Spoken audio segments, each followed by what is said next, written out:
L'agenda de ce vendredi qu'on va compléter avec cette actualité relative à la présentation du document de stratégie de lutte contre la criminalité phonique qui sera donc présenté officiellement ce matin à Yaoundé au ministère des Forêts et de la Faune. Et nous allons reparler de ce 31 octobre historique, ce 31 octobre 2020 décrété journée de deuil national par le président de la République. On va rester dans le prolongement de cette actualité traitée dans les journaux ce matin, les quotidiens, qui reviennent également sur la visite du ministre des Affaires étrangères par le secrétaire général de la présidence de la République. Bonjour Clarence Gay. Bonjour Catherine. Et l'actualité ce matin va dans le prolongement de la journée du deuil national. Well, actually, we have a lot. We have a lot of news on our papers this morning. Amongst them is the Minister of Foreign Affairs of the Kingdom of Saudi Arabia, who was received yesterday at the Unity Palace by the Minister of State, Secretary General Ferdinand Gongo. Voilà, c'est donc quelques informations que vous allez suivre tout à l'heure dans Tabloïd en anglais.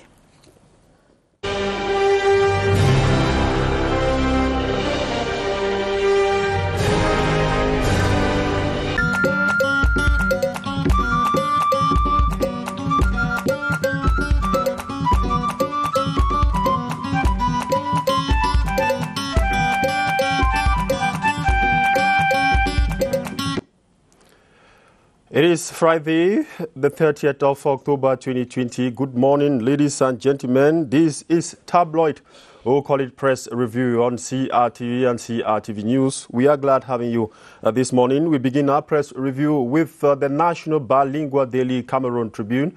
It headlines say Cameroon-Saudi Arabia cooperation ties reinforced. The Minister of Foreign Affairs of the Kingdom of Saudi Arabia, Prince Fakai bin Fatan Abdullah Al Saud, who is on an official visit to Cameroon yesterday, October 29, 2020, held talks at the Unity Palace with the Minister of State, Secretary General of the Presidency, Ferdinand Gongo. This came after the inauguration of the country's new embassy in Yaoundé. Pages 2 and 3 of the National Bilingual Daily Cameroon Tribune will be giving you more of that story. We get into the post-weekender. The post-weekender says Biya declares October 31 day of national mourning, just a day for Cameroonians to mourn the macabre killing of 7 students in Kumba. Flags across the national territory will be flown at half-staff on Saturday, October 31, that is tomorrow, in honor of 7 school children shot dead at Mother Francisca International Academy, Southwest Region on October 24. This follows a presidential decree of Wednesday, October 28, 2020. Page 3 of the Post-Weekender. We will be giving you details of that.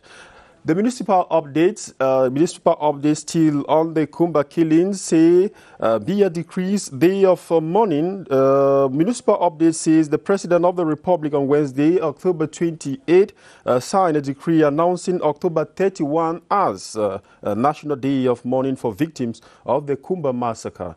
Municipal updates reports that analysts say the decree commits the nation, that's the nation's support, through President Paul Biya to stand with victims and the population of Kumba in these trying moments. The Voice, still on the same vein, as Kumba bleeds, Pope weeps for tormented Anglophones, silence the guns. That is what the Voice Weekender is telling us, that Pope Francis shares in the suffering of the families of the young students brutally murdered last Saturday, October 24, 2020 in Kumba. The Pope adds, I quote, I feel great bewilderment at such cruel and senseless that is the act which took the lives of young innocent students while they were attending lessons at school. Page 3 of the Voice newspaper has more of that story. And the Chronicle Times headlines, Amber plots to destabilize schools flops.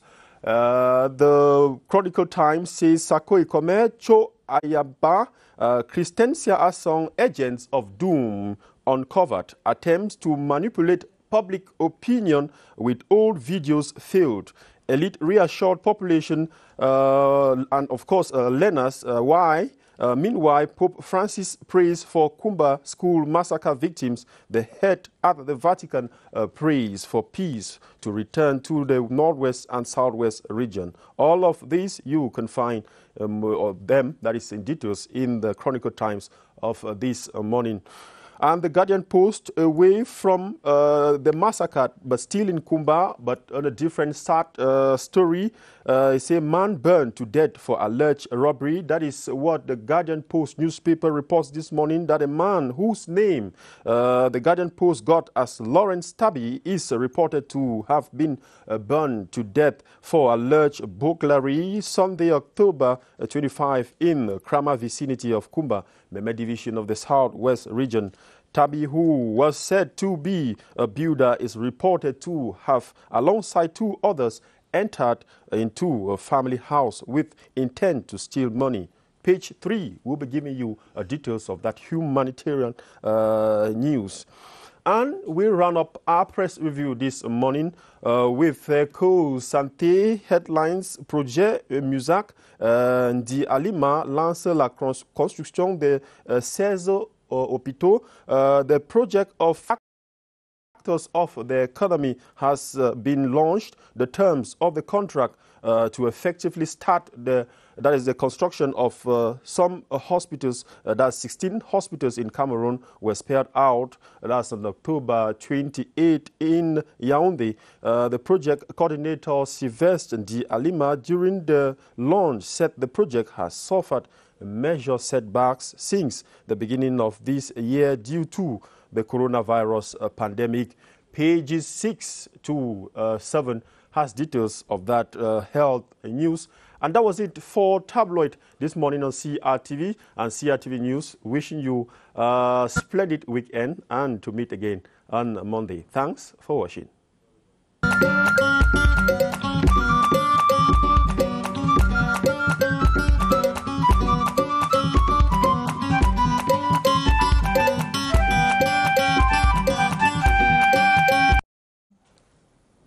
Retour dans ce studio, vous êtes toujours sur CRTV et CRTV News. On va marquer un temps d'arrêt pour accueillir Sadou Mamoudou. Il est là ce vendredi pour la revue de presse. Bonjour Sadou. Bonjour Catherine.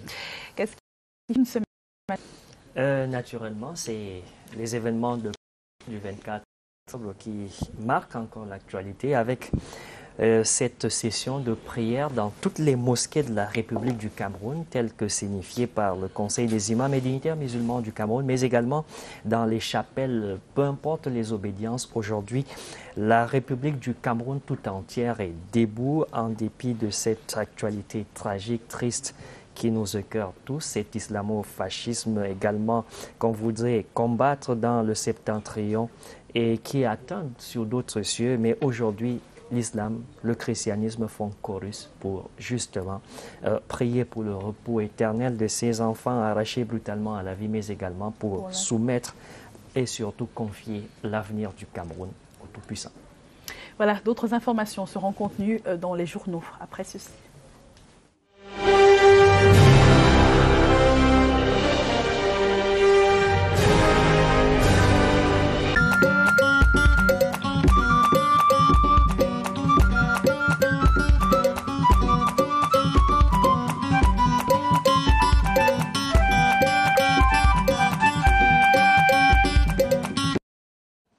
Mesdames, Messieurs, bonjour. Merci de nous renouveler votre fidélité et confiance et surtout de nous recevoir chez vous pour cette dernière livraison de tabloïd dans ce vendredi Moubarak.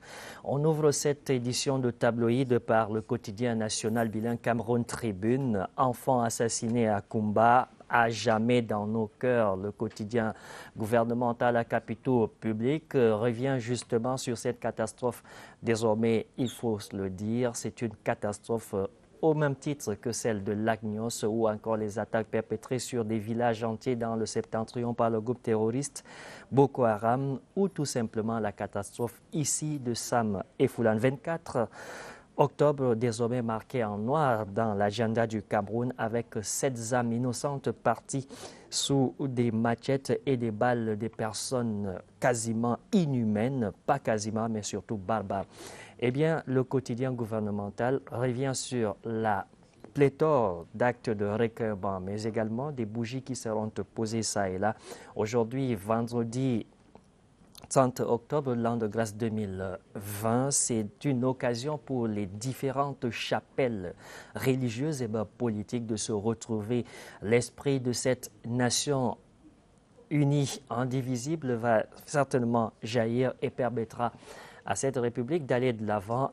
Émergence qui parle justement du massacre de Kumba. L'option militaire serait-elle désormais la solution pour la fin de cette crise? Le journal Le Vert croit savoir justement avec le rejet catégorique désormais de toutes les populations du nord-ouest, du sud-ouest, de tout le Cameroun et de toute la communauté internationale avec à ses côtés, les ONG et même le Vatican. Le pape, on se rappelle, a prié pour le repos de ces âmes innocentes arrachées à la vie, tout comme le pape a également prié pour confier l'avenir du Cameroun, sa stabilité et surtout la clairvoyance pour le peuple camerounais. Mutation, le journal de la rue de l'aéroport, lui, va faire une incursion dans la tête du chef de l'État, justement, pour savoir qu'est-ce que le président de la République a fait cette journée décidée et décrétée de deuil national le samedi 31 octobre 2020. Également, l'opération de ratissage pour déblayer et surtout extirper et dératiser les régions du nord-ouest et du sud-ouest afin que la paix, la normalité, la redynamisation de l'économie et la revitalisation également de la vie. On se souvient de ce plan Marshall qui est également commandé par le chef de l'État afin de remettre en selle et sur selle ces deux parties du pays avec un prime quelques 99 milliards de francs CFA pour la seule première phase chapeautée par le ministre Paul Tasson. Au-delà justement de ce que pense Mutation, on va aller d'une douleur à une autre avec le journal bleu de Aman Mana, le jour qui revient un an après sur la catastrophe d'Ongouaché dans la région de l'Ouest Cameroun, le jour qui revient justement sur cette actualité du 28 au 29 octobre de l'an de grâce 2019. Il y a un an, 43 personnes ont péri selon ce journal. On se souvient la mobilisation également de l'État du Cameroun tout autour de cette actualité, triste soit-elle.